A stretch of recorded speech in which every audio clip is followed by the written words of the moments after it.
Before we hit play on this week's show, a quick content warning. This episode includes stories of emotional abuse and manipulation. If you are experiencing this or something similar, I've linked support resources in the show notes.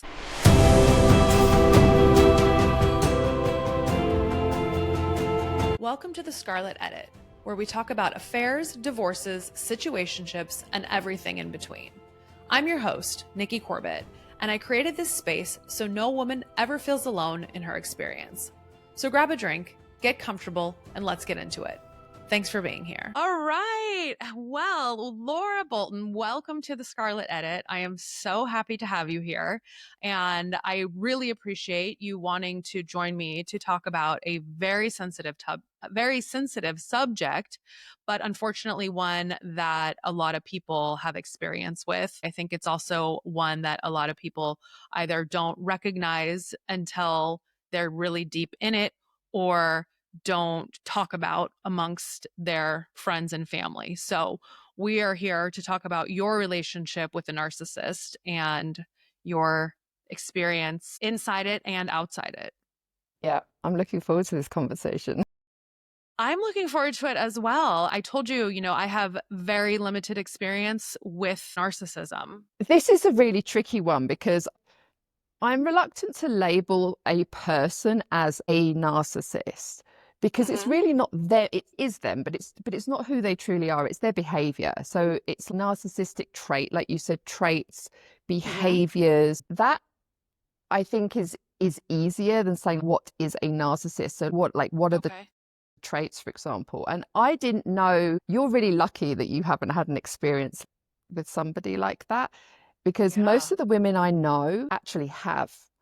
And what's interesting is it's the same behaviors, it's the same patterns. There is a theme that goes through all of these things. And when I was in it, I didn't realize. And it was only really when I kind of was about to get out of it and then got out of it that I started really learning about it. And one of the people that I learned a lot from, she's called Dr. Ramani. She did a really great interview on Diary of a CEO. She was talking about the traits of narcissism. There's so many. It's like generally tend to be entitled. There's a real need for validation, attention, admiration. They don't really have the capacity for really deep, genuine, intimate relationships. And don't have a very strong sense of who they are. They tend to want the validation from the outside. So everything is about perception and what people think, and having all of that, admiration. They can be very, very shallow, very self-centered. So it's difficult for them to truly understand and empathize with other people, but really how it actually shows up, like actually practically in a relationship, how that shows up. So for me, it was dismissing me and my feelings, a lot of manipulation, gaslighting, lying, deceiving. Oh my gosh. Always blaming me and not taking responsibility for crappy behavior. Even if he did something awful and I found out about it, it would be turning it around like it's your fault in some way. Always having to be right, get the last word in. Being neglectful, making promises and painting a future that was never going to happen. So many things. But these are all the sorts of things that actually happen. But the most bizarre thing is that when you're in it, you don't really understand what's going on. And so then... So how does it start? Because all of those things you just listed off are red flag, red flag, red flag. So how did it start out to reel you in, to make you want to be there at first? Well, this is the thing. It doesn't start off like that, right? So if you met someone and they're behaving in that way, you're probably never going to date them. Yeah. So it never starts off that way. It starts off, and other people may have heard this term, love bombing. Yeah. So very intense. Oh, you're my soulmate. I finally found my person. It tends to get very intense and move very fast. I mean, he was sending me poetry, and he's probably sent the same poem to like so many other women. Oh God.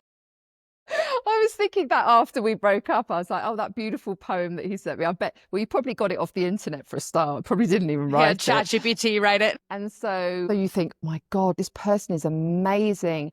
And they're very good at telling you what you want to hear.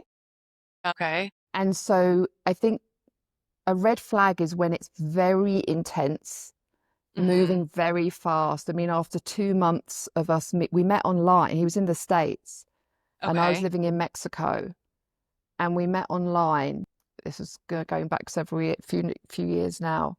And after 2 months, I'd moved in. I was in America, and I was at Wow. his home, Okay. which he convinced me to do. And obviously, I can't be Uh, there like long term because you only get 90 days as a visa. uh, But I was there. It was like, oh, you're my queen. Everything was so wonderful.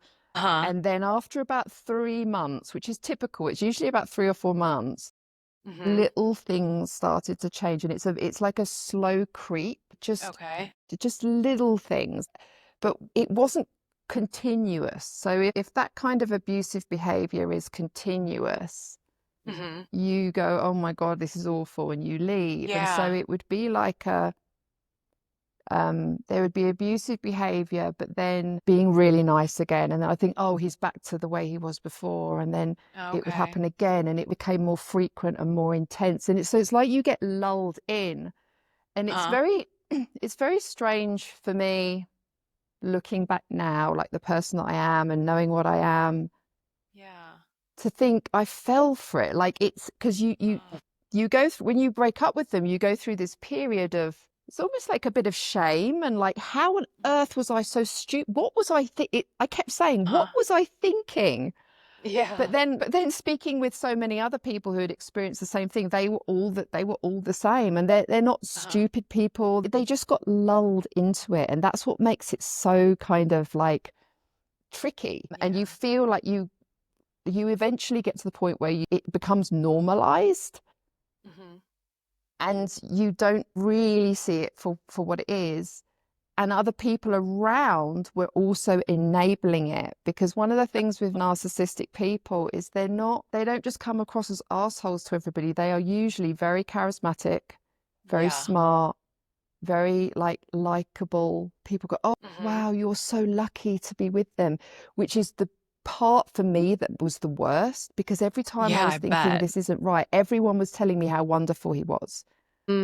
Because he would That's be the worst. Yeah. because he would be so charming and nice with everyone, and they were like, oh, he's so wonderful. And then he was a totally different person behind closed doors. And so that's a typical characteristic. As you were entering into this relationship, and like you said, it moved quickly. There was a lot of, he was just hyping you up, love bombing you, which, tell me your thoughts on love bombing, because like I think that I'm really great, right? So I am like the perfect person to fall for love bombing, because I'm like, well, of course you think I'm that amazing. I am that amazing. So like at the beginning, you're hearing all these things and it's like, oh my gosh, this is what I've wanted. Like I've wanted someone to see me. I wanted someone to understand how great I am. So do you feel like you fell in love with him quickly as a result of these things? Yeah. Yeah. And this is the thing, they tell you what they know you want to hear. You think, wow, this is, because I'd been single at that point for 4 years. And I'm very selective, or at least I thought I was. Yeah. Had all these, like standards, and he met all of them. And I think that for me, it is quite difficult to know, like, is this really, really genuine or not? But I think maybe the distinction is how intense it is.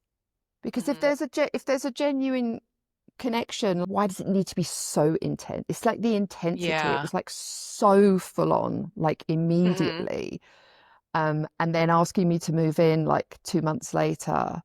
That's moving very fast. And I'm not saying that if that happens, the person is a narcissist. It's just it just tends to be a pattern in all the studying that I did around it, and the people that I spoke with, they all kind of experienced that. So I think it's a trait of a narcissistic relationship, but I don't think everybody who has an intense start is necessarily going to be with a narcissist. You can't tar everybody with the same brush. I think we're all so different, but that was a significant thing. And then the slow creep of these Mm-hmm. behaviors that I hadn't seen in the first 3 or 4 Yeah. months. Well, so out of curiosity, before you moved in, how many times had you guys actually seen each other and spent time with each other prior to that, given that you were Only living in on two different Zoom, places? only on Zoom. But we were, Wait, so you but hadn't we, even met in person?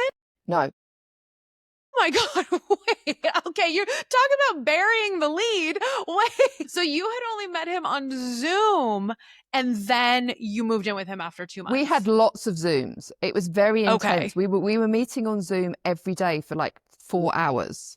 Okay. Okay. I And mean, so that really was like, I was so excited. I was like, I of found course. someone Yeah. after Oh my 4 gosh, years of that's nothing. crazy. Yeah, Yeah. no, I mean, I totally get that. I mean, but that being said, like being on Zoom, FaceTime, whatever it may be, like still is not in person time. So when you first got there and arrived, was it like this big, like running through the airport, jumping in each other's arms type thing? Yeah, yeah. I mean, it was, and he'd been like literally showing me videos of his house to make sure it was okay for me when I arrived, and like, just super attentive. And then there was a gathering, and a load of people came round, and he was showing me off and talking Uh-huh. about me like I was just this, perfect, Yeah. wonderful person. Like it was. I mean, looking back, it was ridiculous, Uh-huh. but I In got the swept moment. away, so to speak. Mm-hmm. Sure. And because I hadn't had an experience really of a narcissistic relationship before, I had nothing Mm-hmm. to, it wasn't like, oh, I'm seeing a pattern here, the love Sure. bombing. Like I hadn't had that before. I just thought I'd found my person, and it was just amazing. So when you moved in and got settled, what were the first little things that you started noticing that made you pause? What were the little things that you first started like tracking? It's quite difficult for me to remember very specific things. I don't know, maybe my mind has blocked some of it out. Yeah, maybe. But it would be little things like the gaslighting, which is Mm-hmm. really, trying to sort of convince you that you're not seeing what you're seeing or experiencing what you're Mm-hmm. experiencing. So like things would happen. He's like, I didn't do that. Or that didn't happen. And I'd be like, yes, it did. He'd be like, I think you're losing the plot.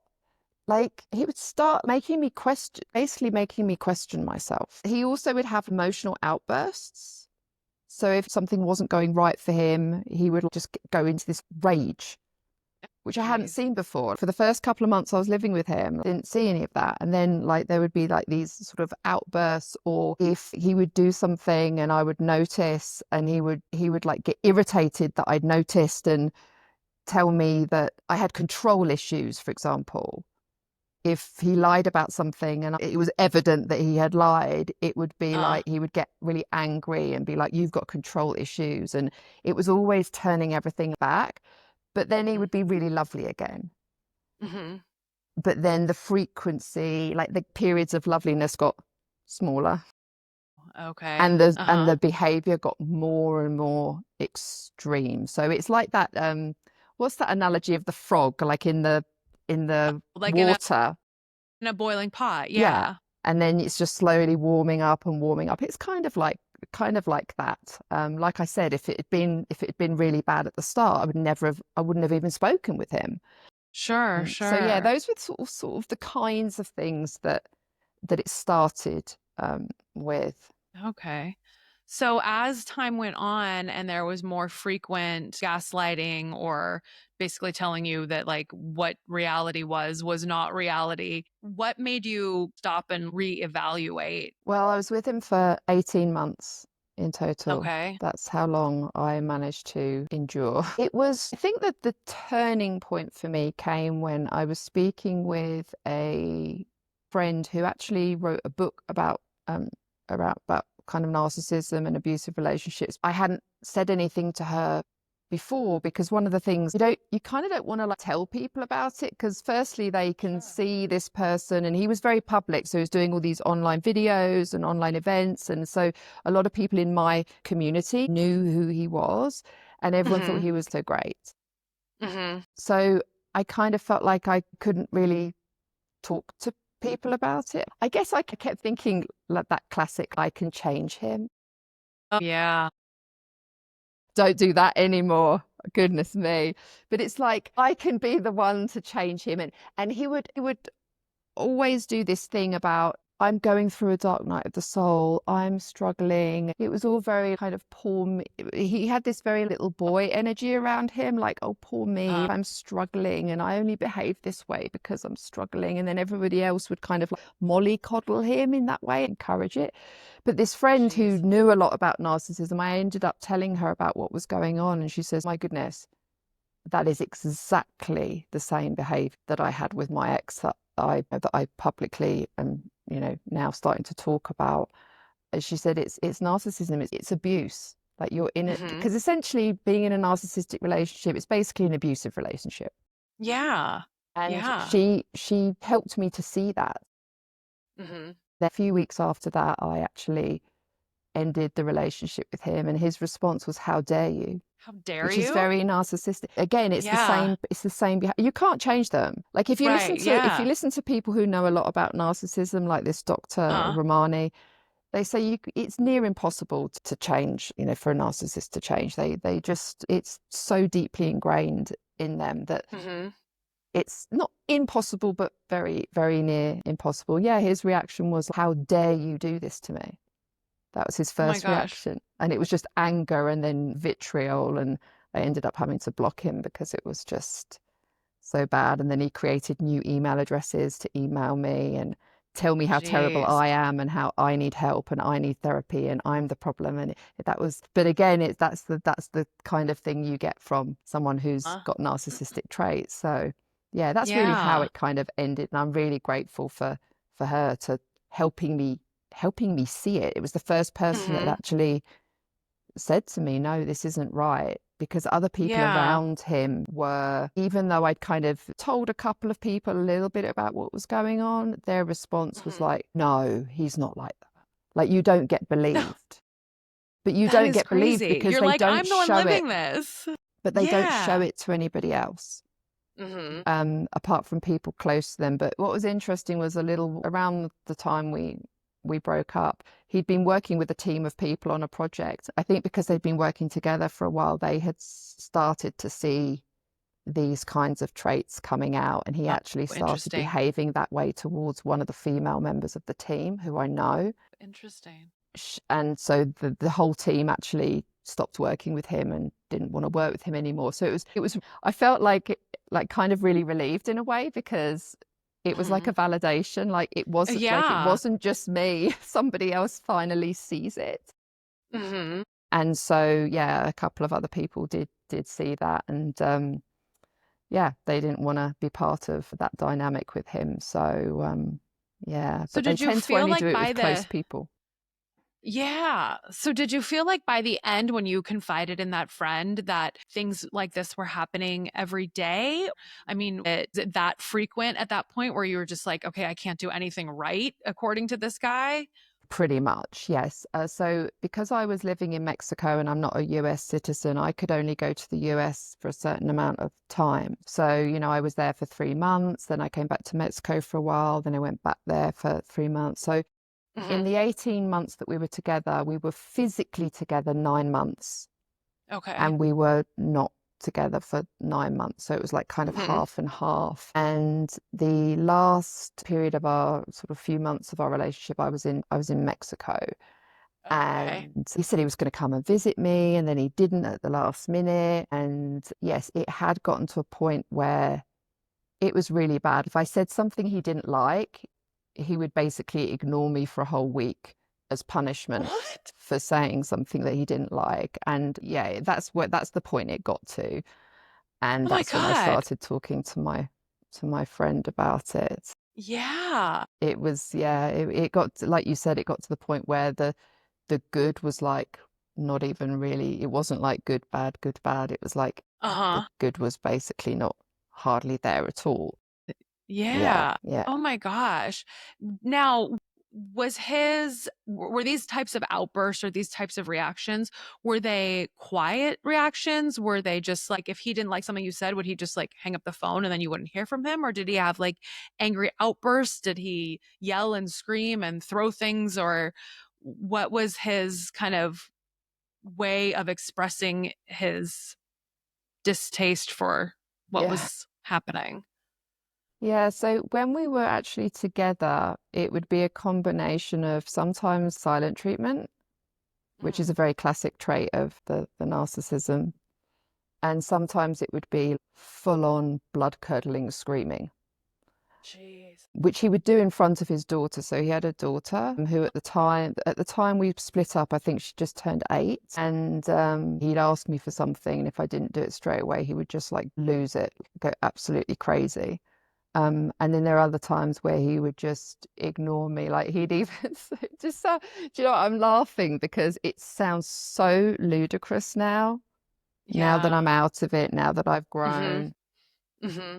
But if I said something that challenged him, especially if I caught him in a lie, he would take my phone away from me and tell me that I had to sit in silence and talk to God all day because I needed to, there's clearly something wrong with me and I needed to, that's the kind of stuff that he was doing. I didn't have any friends because this is when I was in America. I didn't have any friends around me.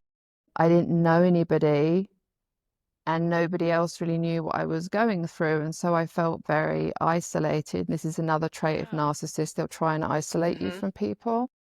And I kind of knew it was wrong. I'd sit there and be like, what the hell? And there were times where I'd think, right, that's it, I'm leaving.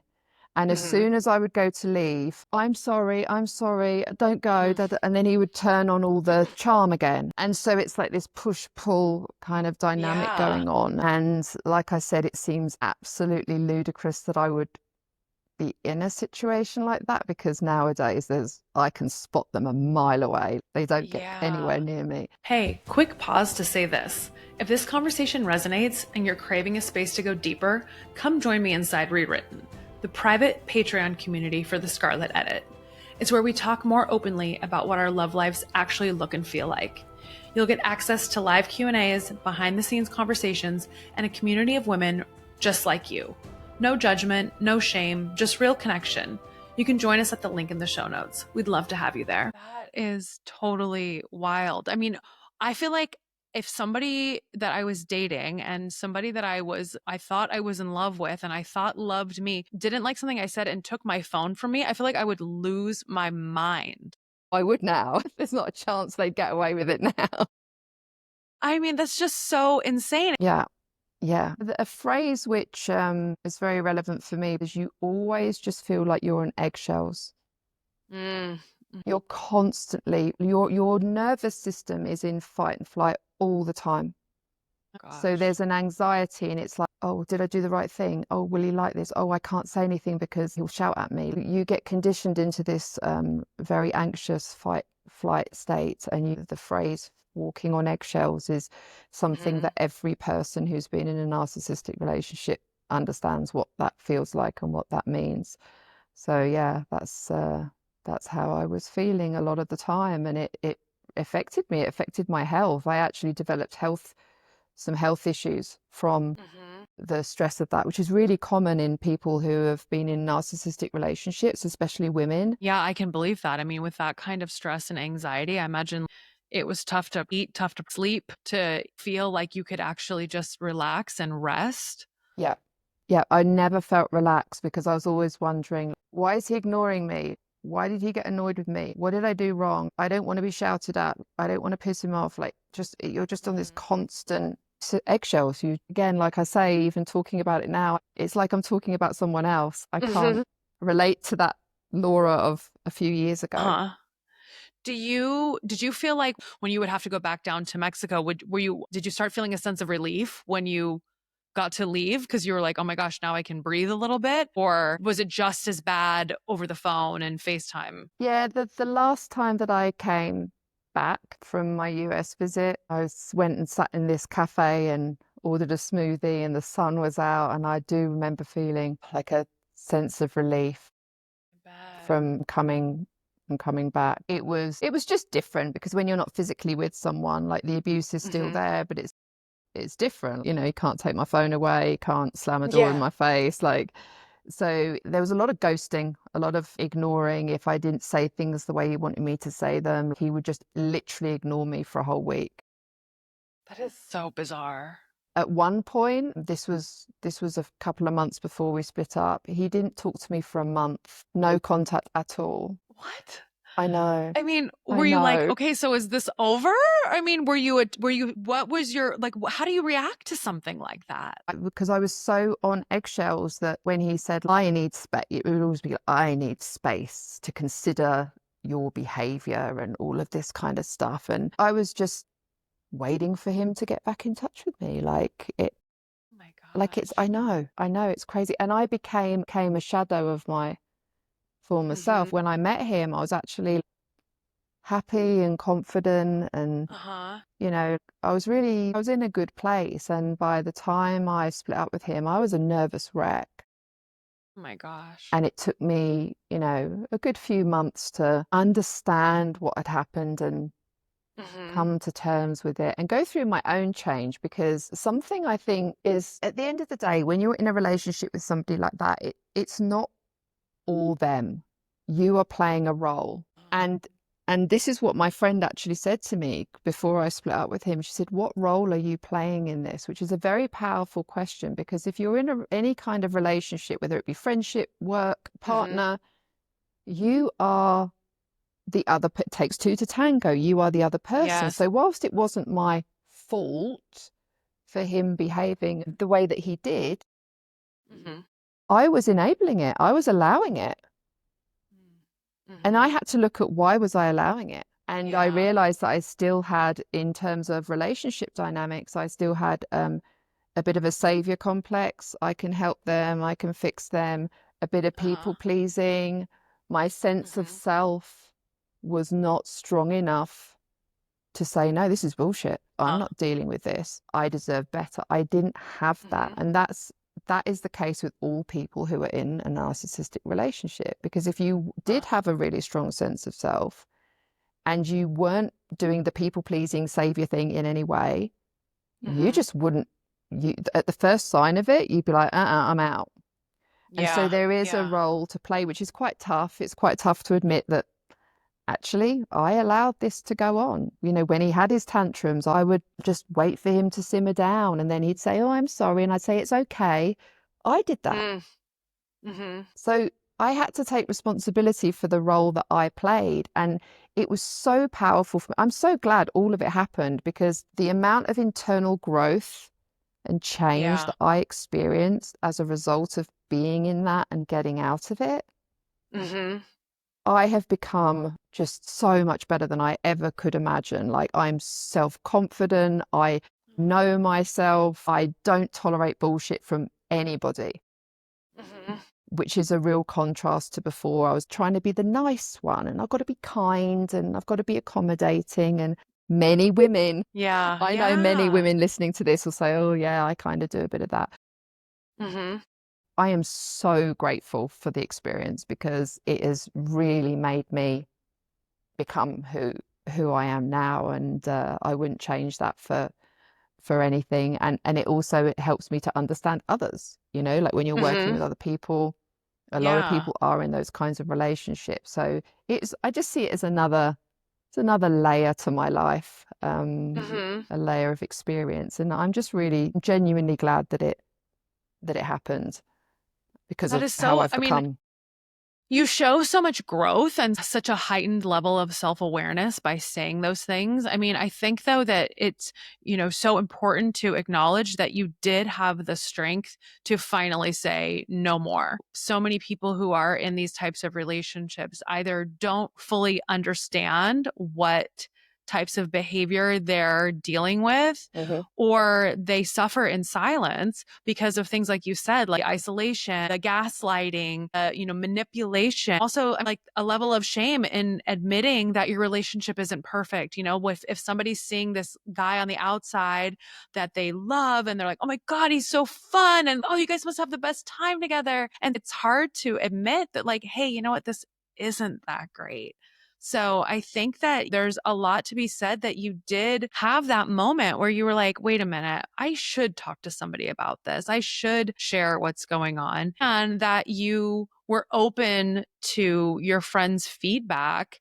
And then you were able to make the best decision for yourself, because I think that is a hard one. I think sometimes it's so much easier said than done. Oh, we'll end it, and it's Yeah. like, okay, thanks for telling me that, but you're not living this. It's very easy from the outside. And look, we all do it. Because when we look at somebody else's situation, we're looking at it from where we're at now. Yeah. I wouldn't put up with that. Well, how do you know you wouldn't? Because I would have said in the past, I wouldn't put up with that. Right. And then I got lulled into it. And most people who have been in any kind of abusive relationship, whether it's non-physical or physical, they struggle to get out, and many don't. Many don't get out because it becomes so normalized and so part of your reality. And many people don't. I was petrified to end it with him, even though I knew it was the right thing. I was so, emotionally involved in it. It was difficult. But then when I saw his reaction, I was like, yeah, definitely the right decision. Well, that's good. I mean, that's good, better than the alternative of saying like, oh, okay, I'll try. We can try more. We can try again. Well, this is what often happens. So often people will leave, maybe, they'll even break up, but then a little while later they get lulled, they get pulled back in. And I think I was at the point where things were so crappy, and having spoken with my friend as well and understood, okay, this is actually what's happening. I was like, no, I'm not doing this anymore, and I'm not going back. And then, like I said, the behavior after we split up was so appalling that it was a really good thing, because it just showed me that you made the right choice. Yeah. Absolutely. So what sorts of things after the fact, aside from blocking him and no longer responding to any of his reach outs, what types of things did you do to heal yourself and to rebuild the person that you not only were, but that to recreate the person that you wanted to be? After we split up, I was so relieved. And I went into a period of extreme exhaustion, which is actually what happens when you've been in fight and flight for so long. When your system finally feels safe, so to speak, you will feel a lot of exhaustion, because the body is trying to kind of, I don't know, recalibrate or whatever it's doing. But that happens. It's like people have burnout when they're stressed out with work and stuff. When they finally feel like they can relax, they'll usually experience exhaustion. So I was just very tired. I was sleeping a lot. I was resting a lot, but I felt a real sense of relief. And then I started talking more about it, because obviously I had to say to people, we split up, and I would speak to people about it.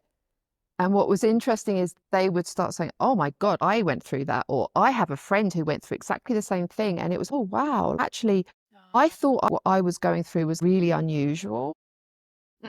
But then I started speaking with people, and I started kind of watching some videos of certain people who were talking about narcissism. And I realized how common it is and how many people had experienced it. And so there was also a kind of sense of relief and comfort in that. Oh, I wasn't crazy. It wasn't super unusual. Actually, I mean, I'd say my case was fairly extreme, and I got connected with an actual therapist around post-narcissistic recovery therapy, whatever you want to call it, and had a chat with her about it and explained what had happened. And she said it's one of the worst cases of narcissism she'd ever heard of, because it's so insidious. Like when it's physical, as horrific as that is, people can kind of understand it more. It's, oh my God, look, you're injured, and you can't see it from the outside. And you put on an act as well, because you don't want people to know what's going on. And so from the outside, everyone's like, wow, Laura has this amazing life. Oh, she's, got no problems. Everything's wonderful. And you can't see it, because it's an emotional and psychological game that they're playing, and you get totally kind of distorted internally, but on the outside you look fine. So it can't be that bad. He did all these things, but you know, one person actually said to me, well, at least he wasn't hitting you. And it's like, you don't understand. It's very different, but it's just as, you know, it's just as bad. That's kind of a shitty thing to say to somebody too. Like, thanks for dismissing my experience. I think sometimes when people dismiss others, the way that others feel or the experiences they've been through, it's often because they're uncomfortable with it. So, you know, it's like we've been conditioned, for example, when someone cries to go, oh, don't cry. Yeah. You don't need to cry. And we try to stop people from having emotions or from talking about their experiences, because it actually makes us feel uncomfortable, and so we want to kind of downplay it or shut it down. I think that's sometimes what happens. People don't feel comfortable with it because they're not comfortable with their own, you know, being able to. Well, I mean, it's kind of like talking, like reaching out to somebody when someone's died. So many people don't reach out because they don't know what to say. Just say you're sorry. Say you're sending them a hug. Say you love them. You just let them know that you're thinking of them. Yeah, but it's true. But a lot of people, they don't feel comfortable with other people's emotions. Oh, absolutely. And it's actually part of the reason, I think, why I tolerated my ex, because I didn't like confrontation. Yeah.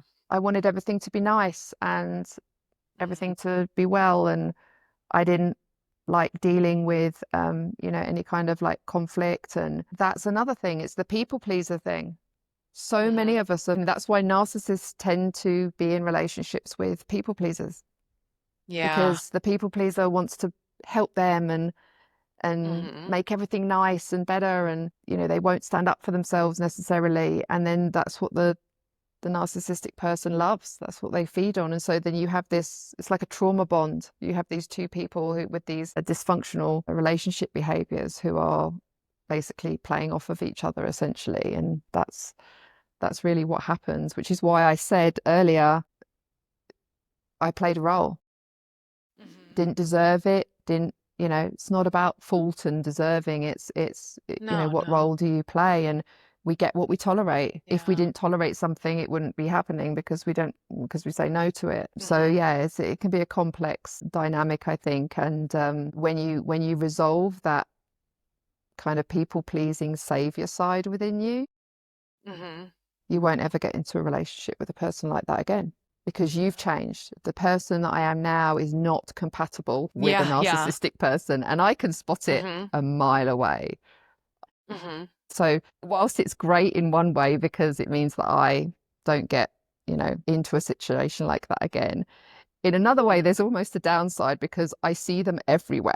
Like I see narcissistic behavior. It's like you have this laser for them, this radar rather. I do. I see it literally everywhere. And someone who's really narcissistic and abusive, like they're not constant, but they're consistent. So it's not like, oh, they just do that behavior now and then once in a blue moon. It's kind of regular. It's a consistent thread in their behavior. As humans, we like to think in black and white. It's good or bad, black or white, right? This or that, right or wrong. But actually, most things in life are very nuanced and they have a big grey area.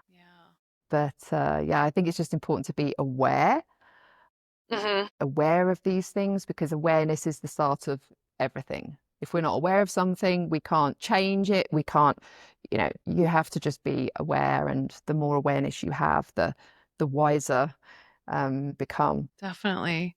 Well, this has been so educational, even though I know that you're in a wonderful place and that you say you're glad you went through all of this because it changed you into the woman that you are today. And I know you really love who you are and you're very happy. I still am sorry that you had to go through all of that. If there's anyone listening right now who is in a similar situation to what you were going through, what would be something that you could say to them? I hope that by listening to what I've shared, it can help people to actually not only understand that what they're in is an abusive relationship, whereas they previously might not have necessarily realized, but also knowing that I was in that situation and I got out, and how great my life is. I hope that serves as an inspiration and as an example of someone who's actually gone through that and done it. And it's incredible incredibly difficult to get out. It's very scary, but your life will be so much better as a result of doing that. And the only other thing I might say is what helped for me was finally just speaking to somebody about it. Mm-hmm. I think most people who are in that experience don't tend to talk about it. It's like they keep it to themselves. And as soon as you start talking about it, I think there's power to speaking out loud.